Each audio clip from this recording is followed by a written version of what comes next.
আপনি হাদিস শুনেন, একটা হাদিস শুনেন। আল্লাহ নবী সাল্লাল্লাহু আলাইহি সাল্লাম বলছেন, কোরআন শরীফের একটা আয়াত আছে, ওয়া আম্মা মান খাফফাত মাওয়াজিনুহু ফাউম্মুহু হাওিয়া ওয়া মা আদরাকা মা হিয়া নারুন হামিয়া।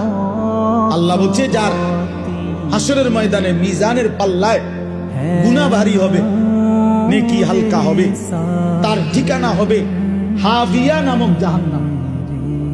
জাহান্নামের মধ্যে ৭টার মধ্যে একটার নাম হাবিয়া, হাবিয়া জাহান্নাম। তো আল্লাহ নবীজিকে নিজে বলতেছে, ওমা আদরাকা মা হিয়া, বন্ধু আপনি জানেন এই হাবিয়া জাহান্নামটা কেমন? তো আল্লাহ তাআলা নিজেই বলতেছেন, নারুন হামিয়া, সবচেয়ে গরম উত্তপ্ত জাহান্নাম। এবার উত্তাপটা কেমন নবীজি এবার ব্যাখ্যা দিয়েছে, এটা তাফসীরের মধ্যে আছে। নবীজি বললেন এই আয়াতের ব্যাখ্যায় জাহান্নামের তাপটা কেমন।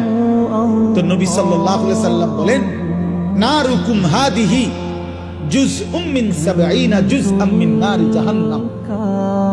হায় আল্লাহ, নবী সাল্লাল্লাহু আলাইহি সাল্লাম বলেন, উম্মত তোমাদের দুনিয়ার আগুন জাহান্নামের আগুনের আল্লাহর কসম বাবা ৭০ ভাগের ১ ভাগ। এর চাইতে আরো ৬৯ গুণ বেশি গরম জাহান্নামের আগুন। জাহান্নামের আগুন, বুঝছেন আমার কথাটা? দুনিয়ার আগুন জাহান্নামের আগুনের কয় ভাগের কয় ভাগ? ৭০ ভাগের ১ ভাগ। এর চাইতে ৬৯ গুণ বেশি আরো জাহান্নামের আগুন। এরপরে শুনেন না, শুনতেছেন?